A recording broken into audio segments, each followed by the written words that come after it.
খালেদা জিয়ার মৃত্যু বিএনপিতে পরীক্ষিত রাজনৈতিক ছায়ার অবসান মত বিশেষজ্ঞদের। তার আদর্শেই দলকে এগিয়ে নেওয়ার তাগিদ। নতুন যারা এখন তাদের সেন্টিমেন্টকে বুঝে শুনে তাদেরকে সাথে নিয়ে এগোতে হবে। কাটিয়ে নতুন বছরে ঘুরে দাঁড়াবে বাংলাদেশ, প্রত্যাশা সাধারণ মানুষের। রাজনীতি আর অর্থনীতির টানাপোড়েন কাটিয়ে মানবিক রাষ্ট্র গড়ার আহ্বান। দেশে যাতে আসলে ফাইনালি স্টেবল হয়, কারণ আমরা যা মনে করছি আসলে দেশ এখন স্টেবল না। সব ধর্মের মানুষ যেন তাদের মতামত প্রকাশ করতে পারে, যেন সবারই একটা ফ্রিডম অফ স্পিচ থাকতে পারে। ট্রাক নিয়ন্ত্রণ হারিয়ে কলারহাটে ঢুকে পড়ে 4 জন নিহত। রাজধানীর মৌচাকে ফ্লাইওভারের উপর মোটরসাইকেল অটোরিকশা সংঘর্ষে 2 জনের প্রাণহানি। শাফিন এতক্ষণ শিরোনাম দেখছিলেন। ধ্বংস নয়, প্রতিশোধ নয়, শেষবারের মতো রাজনীতির মঞ্চে এমন অহিংস বার্তাই রেখে গেছেন বেগম খালেদা জিয়া। ক্ষমতা আর কারাবাসের কঠিন পথ পেরিয়েও সংযমের এই উচ্চারণই আজ বিএনপির সামনে খুলে দিয়েছে এক নতুন বাস্তবতা। বিশেষজ্ঞরা বলছেন, এটি শুধু একজন সাবেক প্রধানমন্ত্রীর বিদায় নয়, এটি বিএনপির পরীক্ষিত রাজনৈতিক ছায়ার অবসান।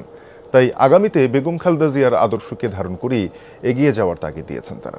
আরও জানাচ্ছেন রেদওয়ান আহমেদ। ধ্বংস নয়, প্রতিশোধ নয়, প্রতিহিংসা নয়, ভালোবাসা, শান্তি ও জ্ঞান ভিত্তিক সমাজ গড়ে তুলি। এক লড়াকু রাজনৈতিক জীবনের রীতি। রাষ্ট্র ক্ষমতা, কারাবাস, নিপীড়ন আর অসুস্থতার দীর্ঘ অধ্যায় পেরিয়ে খালেদা জিয়ার বিদায় হলো সর্বজনের সম্মান আর মর্যাদার মধ্য দিয়ে। তবু মৃত্যুর সময় পেয়েছেন অরাজনৈতিক সরকার ও সর্বস্তরের মানুষের সম্মান। বাংলাদেশের রাজনীতিতে যা বিরল দৃষ্টান্ত। যারা এসছে তারা শুধু যে বিএনপির আইডিওলজি ধারণ করে তা না, তারা এসছে ম্যাডাম খালেদা জিয়ার প্রতি, দেশনেত্রী বেগম খালেদা জিয়ার প্রতি তাদের শ্রদ্ধার মধ্যে দিয়ে, শ্রদ্ধা বোধের মধ্যে দিয়ে। তো এই জানাজাটাকে গণভোট হিসাবে নিলে বিএনপি ভুল করবে। এটা অবশ্যই একটা গণভোট, কিন্তু এটা বিএনপির জন্য নয়, এটা হলো শ্রদ্ধার গণভোট। এবং এই বিএনপির জন্য এটা একটা সোনালী মুহূর্ত নিঃসন্দেহে। 1 সপ্তাহ আগেও আমার মনে হয় না বিএনপির সংগঠকরা ভাবতে পেরেছেন যে তাদের নেতৃত্বের প্রতি এদেশের মানুষের শিকড়ের এত ভালোবাসা বা শ্রদ্ধা আছে। এটা তাদের জন্য হয়তো একটা বিস্ময়, কিন্তু এইরকম মুহূর্ত একটা রাজনৈতিক দলের জন্য খুব বিরল ঘটনা। যে সম্মান ও মর্যাদায় তিনি আসীন হয়েছেন তার দীর্ঘমেয়াদী প্রভাব ধরে রাখতে আগামীতে বিএনপিকে জনবান্ধব রাজনীতিতে এগোতে হবে। সেটাই এখন দলটির জন্য বড় চ্যালেঞ্জ বলছেন বিশেষজ্ঞরা। দেশের তরুণ সমাজের প্রত্যাশা কিন্তু বিপুল। এবারে নির্বাচনটা মোটেই একটা গতানুগতিক নির্বাচন হবে না, এবং নির্বাচনের পর 5 বছর নিশ্চিন্তে থাকা যাবে এরকম ভাবারও কোনো কারণ নেই। প্রত্যাশার বিপুল চাপ বিএনপির উপর থাকবে। মানুষ আসলে পরিবর্তন চায়, ফলে সেই পরিবর্তনের দায়িত্ব বিএনপিকে নিতে হবে। নতুন যারা, তারা তো, আমি তো বলবো তারা আমাদের দেশের ভবিষ্যৎ, বর্তমান দুটোই। এখন তাদের সেন্টিমেন্টকে বুঝে শুনে তাদেরকে সাথে নিয়ে এগোতে হবে। ক্যাবিনেট যেটা হবে সেখানে আমি বলবো যে যারা সিনিয়র, যারা ইয়াঙ্গার, আমি ইয়াঙ্গারদের জুনিয়র বলবো না, ইয়াঙ্গার সবাইকে নিয়েই করা উচিত, যারা কন্ট্রিবিউট করতে পারবে। সামনে নির্বাচন, নতুন প্রতিদ্বন্দ্বী, 4 কোটি নতুন প্রজন্মের প্রত্যাশা। তারেক রহমানের নেতৃত্বে বিএনপি এখন এক নতুন রাজনৈতিক বাস্তবতায় দাঁড়িয়ে। নেতা উনি শুধু নিজ গুণে বলবো না, নেতা উনি বিকজ অফ হিজ মাদার, উনি নেতা because of his father, and because of the charisma that he inherited. তো সেখানে আস্থার জায়গায় আছেন উনি এই মুহূর্তে। আমি বলবো এটাকে ধরে রাখা খুবই চ্যালেঞ্জিং, ভেরি ভেরি চ্যালেঞ্জিং। উনি কখনো প্রতিপক্ষকে ঘৃণা বিদ্বেষের ভাষায়, আক্রমণাত্মক ভাষায় কথা বলেননি। আমি দেখলাম যে ওনার ছেলে তারেক রহমানও ঠিক আক্রমণাত্মক ভাষায় এখন পর্যন্ত কারো বিরুদ্ধে কথা বলেননি, বা ওনাদের পরিবারের উপর যে জুলুম হয়েছে সেটার জন্য এখন পর্যন্ত উনি কাউকে আক্রমণ করেননি বা দোষারোপ করেননি। ফলে এই বিষয়টা খুব প্রয়োজন আমাদের দেশে। মানে বাংলাদেশের মানুষ আর প্রতিশোধের চক্রে যেতে চায় না। বেগম খালেদা জিয়ার প্রয়াণ বাংলাদেশের রাজনীতিতে একটি যুগের অবসান, তবে তার সংগ্রামের নাম রয়ে গেল ইতিহাসে, স্মৃতিতে। রেদওয়ান আহমেদ, যমুনা নিউজ, ঢাকা। মা বেগম খালেদা জিয়ার জানাজা ও দাফনের দায়িত্ব পালনকারী সেনাবাহিনী, আইন শৃঙ্খলা বাহিনী, সরকারি কর্মকর্তা, কূটনৈতিক প্রতিনিধি ও গণমাধ্যম কর্মীদের প্রতি কৃতজ্ঞতা ও ধন্যবাদ জানিয়েছেন বিএনপির ভারপ্রাপ্ত চেয়ারম্যান তারেক রহমান। সকালে ভেরিফাইড ফেসবুক পেজে এক পোস্টে ধন্যবাদ ও কৃতজ্ঞতা জ্ঞাপন করেন। তিনি বলেন, গভীর শোকের মধ্যেও তার মায়ের শেষ বিদায় যথাযথ মর্যাদা ও সম্মানের সাথে সম্পন্ন হয়েছে, যা সংশ্লিষ্ট সকলের দায়িত্ববোধ ও পেশাদারিত্বের ফল। তিনি সেনাবাহিনী, পুলিশ, র্যাব সহ নিরাপত্তা বাহিনীর পাশাপাশি গোয়েন্দা সংস্থা, বিভিন্ন মন্ত্রণালয় ও পররাষ্ট্র মন্ত্রণালয়ের ভূমিকার প্রশংসা করেন। একই সঙ্গে প্রতিকূল পরিস্থিতির মধ্যেও দেশ বিদেশের গণমাধ্যম কর্মীদের আন্তরিক শ্রদ্ধা ও হৃদয়ের গভীর থেকে ধন্যবাদ জানান। প্রধান উপদেষ্টা ডক্টর মোহাম্মদ ইউনূস ও উপদেষ্টা মণ্ডলীর সদস্যদের প্রতি ধন্যবাদ জানিয়ে তারেক রহমান বলেন, গভীর শোকের সময়ে তাদের উপস্থিতি খালেদা জিয়ার পরিবারের জন্য গুরুত্বপূর্ণ সমর্থন ছিল।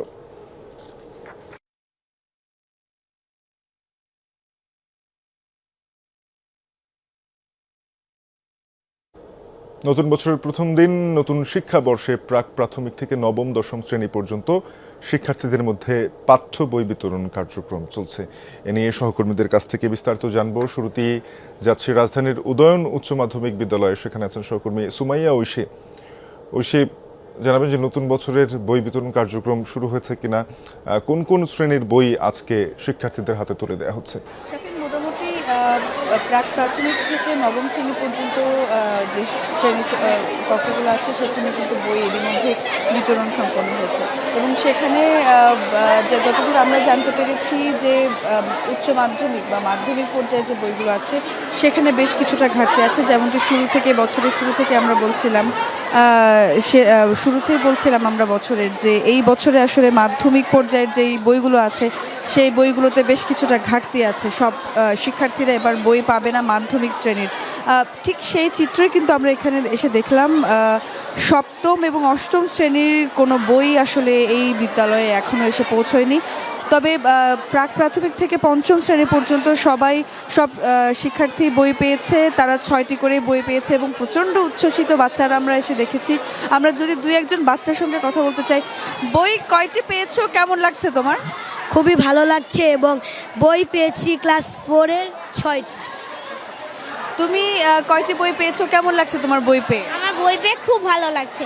আমি মোট 6টি বই সব পেয়েছি। বই পেতে খুবই ভালো লেগেছিল, কিন্তু প্রথম বোরিং লাগছিল কারণ বই আসছিল না। শাফিন, শুনছিলেন যে প্রথম যখন বইয়ের কিছুটা ঘাটতি ছিল সেই সময় বাচ্চারা কিন্তু বলছে যে তাদেরও মন কিছুটা খারাপ ছিল। তবে নতুন বই হাতে পেয়ে আসলে সমস্ত মন খারাপ দূর হয়ে গেছে। এখন নতুন বইয়ের গল্পগুলো উল্টে পাল্টে দেখছে শিক্ষার্থীরা। নিশ্চয়ই সেই বইগুলো যাচাই বাছাই হবে। ঢাকার বাইরের খবর জানতে চাই, মাজারুল মান্নান রয়েছেন। মাজার, জানাবেন যে শিক্ষার্থীরা নতুন ক্লাসের সব বই পেয়েছে কিনা, উৎসাহ উদ্দীপনা কতটা দেখছেন? শাফিন, আসলে বই পাওয়ার যে বিষয়টি থাকে, আপনি জানেন যে আপনার বয়সী বা আমাদের বয়সীদের কাছে একটা নস্টালজিয়ার ব্যাপার, অর্থাৎ আমরা খুব ফিরে যাই সেই আমাদের স্কুল জীবনগুলোতে। আমরা রংপুর জেলা স্কুল থেকে সংযুক্ত হয়েছি এবং এবার আপনি জানেন যে রাষ্ট্রীয় যেহেতু শোক ঘোষণা করা হয়েছে সে কারণে উৎসব মুখর পরিবেশ, অর্থাৎ আনুষ্ঠানিকভাবে যে বই দেওয়ার যে বিষয়টি ছিল সেটি কিন্তু নেই। তবে ক্লাসে ক্লাসে বই দেওয়া হচ্ছে এবং ক্লাস থেকে বাচ্চারা বই নিয়ে বের হচ্ছেন। আমরা যদি তাদের সেই উৎফুল্ল মুখটা আপনাদেরকে একটুখানি দেখাতে পারি, যে যারা এই মুহূর্তে বই নিয়ে বের হলেন, আমি কিছুক্ষণ তাদের সাথে গল্প করছিলাম, অর্থাৎ তাদের কিন্তু উচ্ছ্বাসের সীমাটা একেবারেই অতিক্রম করে গেছে। অর্থাৎ এই যে নতুন বই পাওয়া, নতুন একটা বইয়ের যে গন্ধের কথা বলি আমরা, সোদা গন্ধ আছে এই বইয়ের মধ্যে, এই বইয়ের মাধ্যমে অর্থাৎ আগামীর যে বিনির্মাণ, আগামীর সমৃদ্ধ একটি বাংলাদেশ বিনির্মাণের যে স্বপ্নের যে একটা গন্ধের কথা কিন্তু এই বাচ্চারা আমাকে বলছিল যে কেন তারা এটা কি করবে, এই বইটা নিয়ে নতুন কাজ কিভাবে পড়বে, কিভাবে পড়াশোনা করবে। এবং তাদের অভিভাবকরাও কিন্তু উদ্গ্রীব হয়ে আছে। যে আমরা দেখেছি যে পাশে যদি আপনাদেরকে একটুখানি দেখাতে পারি, অভিভাবকরাও এই বাচ্চারা যখন বের হচ্ছেন তখন অভিভাবকরা উদ্গ্রীব হয়ে আছে বাচ্চারা কখন বইটা নিয়ে আসবেন।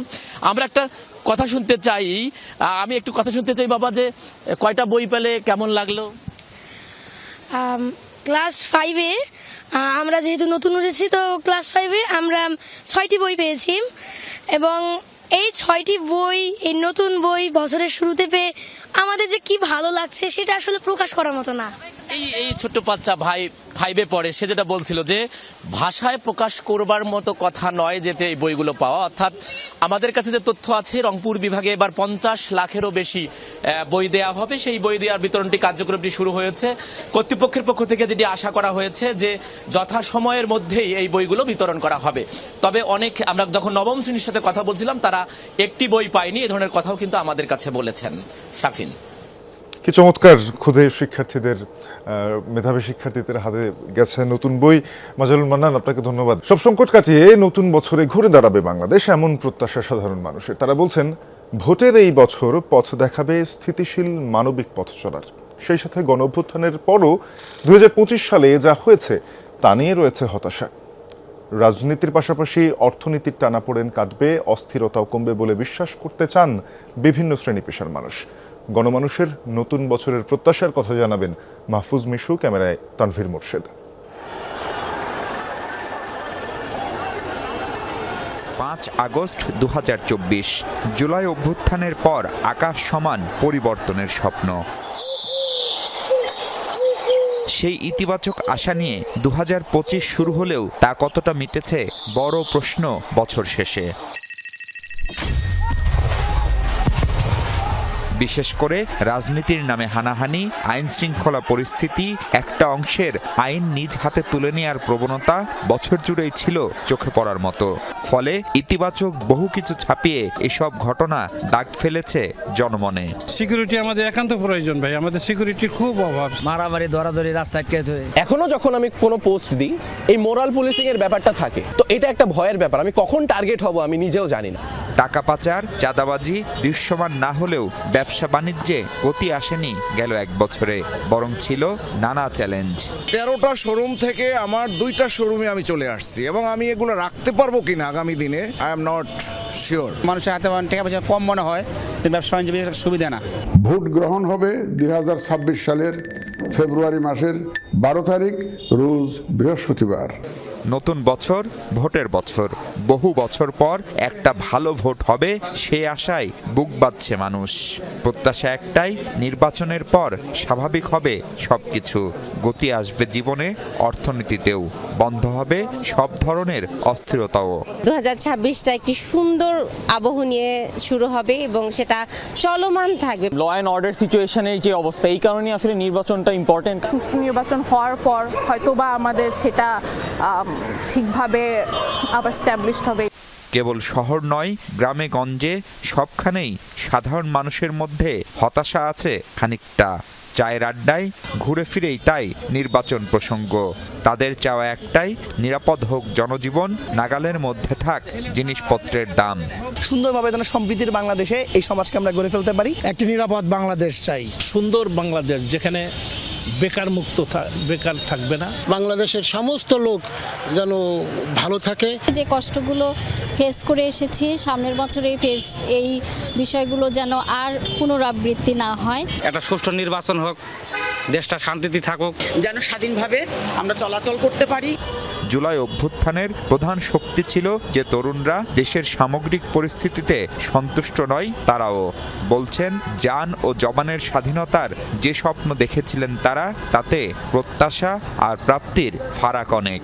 তবুও বিশ্বাস এবছর পাল্টে যাবে অনেক কিছু, এগিয়ে যাবে প্রিয় মাতৃভূমি।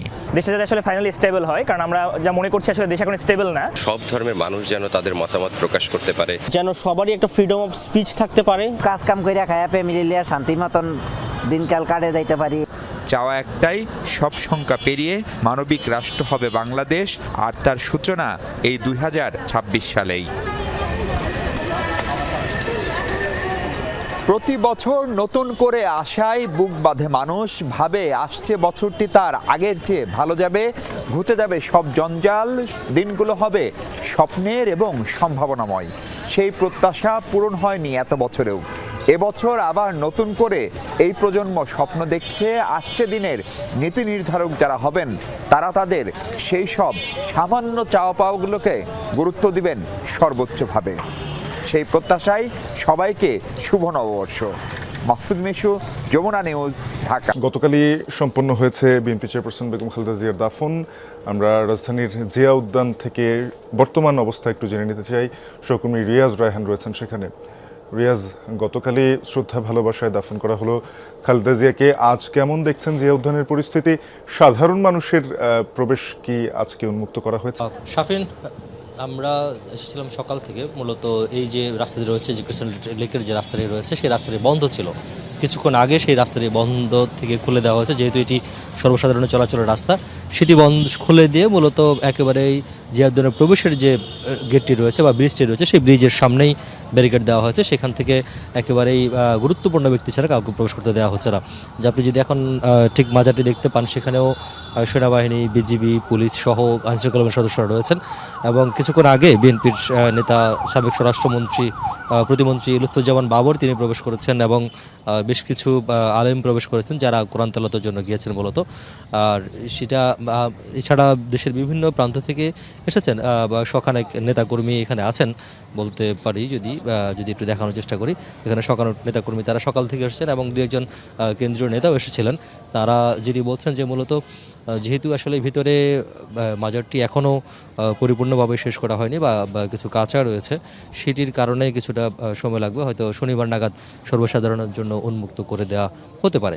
তবে নেতাকর্মীরা আসছেন, তারা তাদের নেত্রী এবং দেশের আপসহীন নেত্রী, তিনবারের প্রধানমন্ত্রী বেগম খালেদা জিয়াকে শ্রদ্ধা জানাতেই তারা এসেছেন এবং দূর দূরান্ত থেকে। এবং তারা বলছেন যে নেত্রীর রেখে যাওয়া যে আদর্শ বা তার যে দৃঢ়চেতা চিন্তাভাবনা, সেটি নিয়ে আগামী দিনের রাজনীতি সহ দেশের কাজে তারা নিয়োজিত থাকতে চান। শাফিন। রিয়াজ, আপনাকে ধন্যবাদ। মসজিদ ভিত্তিক শিশু গণশিক্ষা কার্যক্রমের বই বিতরণ কার্যক্রম উদ্বোধন করেছেন ধর্ম উপদেষ্টা ডক্টর আফম খালিদ হোসেন। সকালে রাজধানীর আগারগাঁওয়ে ইসলামিক ফাউন্ডেশনের এক অনুষ্ঠানে কার্যক্রমের উদ্বোধন করেন তিনি। প্রধান অতিথির বক্তব্যে উপদেষ্টা বলেন, ইসলামী শিক্ষা প্রসারে সর্বোচ্চ গুরুত্ব দিয়ে কাজ করছে সরকার। বিশ্ববিদ্যালয় পর্যায়ে কোরআনের তালিমের ব্যবস্থা করা হবে বলেও জানান তিনি। খালিদ হোসেন বলেন, অন্তর্বর্তী সরকার একটি সুষ্ঠু নির্বাচন আয়োজনের প্রস্তুতি নিচ্ছে। দায়িত্বে থাকা সময়টুকু সততার সাথে কাজ করে যাওয়ার অঙ্গীকার করেন ধর্ম উপদেষ্টা। আরও জানান, ইমাম, আলেম ও বিশ্ববিদ্যালয়ের মেধাবী ছাত্রদের স্কলারশিপ দেবে সরকার। বিশ্বের বড় বড় বিশ্ববিদ্যালয়ে পড়তে সব রকমের সহায়তা দেওয়া হবে। অনুষ্ঠানে উপস্থিত ছিলেন প্রধান উপদেষ্টার দুই বিশেষ সহকারী অধ্যাপক আলী রিয়াজ ও মনির হায়দার।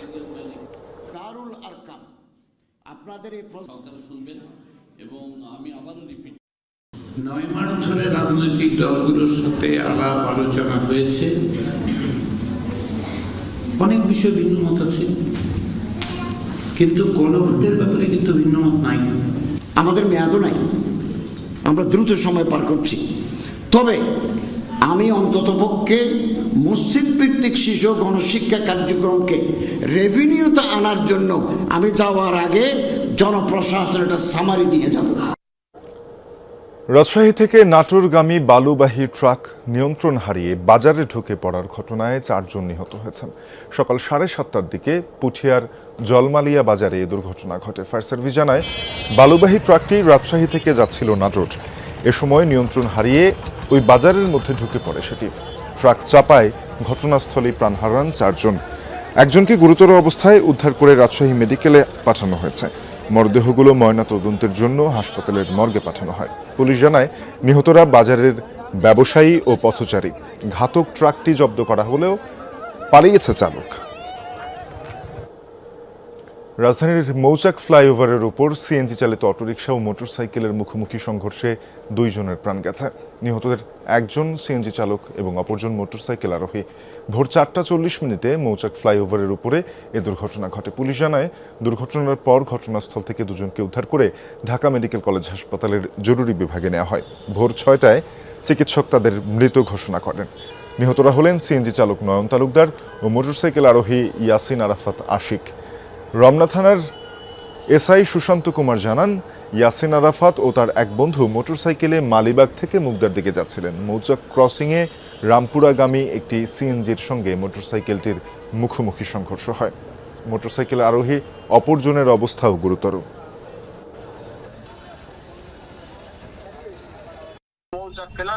আপনার ওই সিএনজি এবং মোটরসাইকেলের সংঘর্ষ, 2 জন মারা গেছে। ক্যালেন্ডারের পাতা থেকে বিদায় নিল আরও একটি বছর। দেশে দেশে চলছে বর্ষবরণের জমকালো আয়োজন। সবার আগেই নতুন বছরকে বরণ করে নিউজিল্যান্ড। এরপর 2026 সালের আগমন হয় অস্ট্রেলিয়ায়। সিডনি সহ অস্ট্রেলিয়ার সব বড় শহরেই নববর্ষ উপলক্ষে ছিল নজরকাড়া আয়োজন।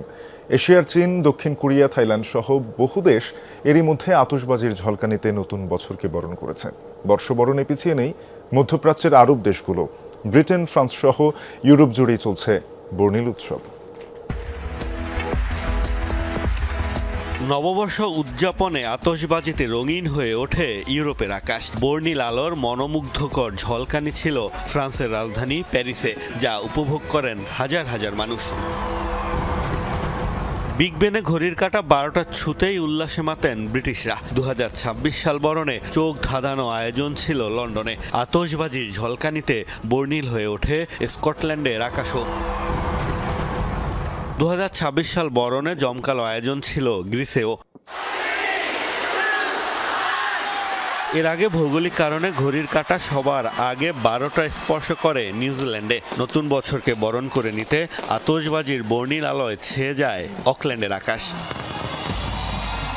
এরপর 2026 সালকে স্বাগত জানাতে আতশবাজিতে মেতে ওঠে সিডনি হারবার। উৎসবের মধ্যেও বন্ডি সমুদ্র সৈকতে সন্ত্রাসী হামলায় নিহতদের স্মরণে পালন করা হয় 1 মিনিট নীরবতা। অস্ট্রেলিয়ার অন্যান্য শহরেও চলে নববর্ষের আয়োজন। আয়োজনের কমতি নেই অন্যান্য দেশেও। ঐতিহ্যবাহী সাংস্কৃতিক আয়োজনের পাশাপাশি মনোমুগ্ধকর আতশবাজিতে 2026 সালকে বরণ করেছে চীন। 33 বার ঐতিহ্যবাহী ঘণ্টা বাজিয়ে নতুন বছরকে স্বাগত জানিয়েছে দক্ষিণ কোরিয়া। বর্ষবরণে নানা আয়োজন ছিল থাইল্যান্ডেও। নতুন বছর বরণে তাইওয়ানের 101 তলা তাইপেই টাওয়ারে ছিল আতশবাজির মনোমুগ্ধকর আয়োজন। ঘড়ির কাঁটা 12টা ছুতেই বর্ণিল আতশবাজির মাধ্যমে নতুন বছরকে বরণ করেছে হংকং। জমকালো আতশবাজি আর সাংস্কৃতিক আয়োজনে ইংরেজি নববর্ষ বরণ করেছে কাতার। মধ্যপ্রাচ্য সহ এশিয়ার অন্যান্য দেশেও ছিল জমকালো আয়োজন। সবার শেষে 2026 সালকে স্বাগত জানাবে যুক্তরাষ্ট্র। জমকালো আয়োজনের জন্য এরই মধ্যে প্রস্তুত ঐতিহাসিক টাইমস স্কয়ার। ভয়াবহ আগুনের কবলে আমস্টারডামের ঐতিহাসিক ভন্ডেলকার্ক চার্চ। নতুন বছর উদযাপনে জ্বালানো আতশবাজির আগুনে পড়ে গেছে প্রায় 150 বছরের পুরনো গির্জাটির বিশাল অংশ। ঘটনাস্থলে ফায়ার সার্ভিস পৌঁছানোর আগেই গির্জাটির প্রায় পুরো অবকাঠামো ছড়িয়ে যায় আগুন। ভেঙে পড়ে ভবনটির ঐতিহাসিক চূড়াটিও, ধসে যায় ছাদের বিশাল একাংশ। আগুনের তীব্রতা বেড়ে যাওয়ায় এলাকাটিতে জরুরি অবস্থা জারি করে প্রশাসন। পরিস্থিতি নিয়ন্ত্রণ চেষ্টার পাশাপাশি আশপাশের বাসিন্দাদের নিরাপদ স্থানে সরিয়ে নেওয়া হয়। এই ঘটনায় এখনও হতাহতের খবর পাওয়া যায়নি। আতশবাজির আগুনে ব্যাপকভাবে ক্ষতিগ্রস্ত হয় পার্শ্ববর্তী হিলেগম ও গ্রোনিনগেন শহরও। এসব ঘটনার জেরে চলতি বছর থেকে দেশটিতে আতশবাজি নিষিদ্ধের আইন জারির কথা জানিয়েছে কর্তৃপক্ষ।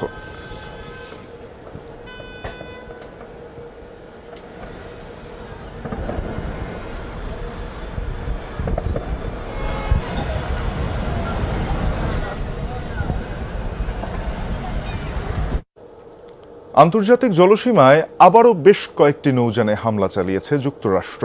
বুধবার এ তথ্য নিশ্চিত করেছে দেশটির সাউদার্ন কমান্ড। দাবি, মাদক পরিবহনের অভিযোগে চালানো হয়েছে সব হামলা, যাতে কমপক্ষে 8 জন নিহত হয়েছে। এক বিবৃতিতে ওয়াশিংটন জানায়, মঙ্গলবার একটি নৌযান টার্গেট করে হামলা চালিয়েছে মার্কিন সেনারা, যাতে 3 জন নিহত হয়। পরে আরেক বিবৃতিতে আরও 2টি নৌযানে হামলার কথা জানান তারা। এই হামলায় প্রাণ গেছে 5 জনের। তবে কোথায় সব হামলা চালানো হয়েছে তা নিশ্চিত করেনি দেশটি। গত সেপ্টেম্বর থেকে এখন পর্যন্ত ক্যারিবিয়ান সাগর ও প্রশান্ত মহাসাগরে মার্কিন হামলায় প্রাণ গেছে কমপক্ষে 115 জনের।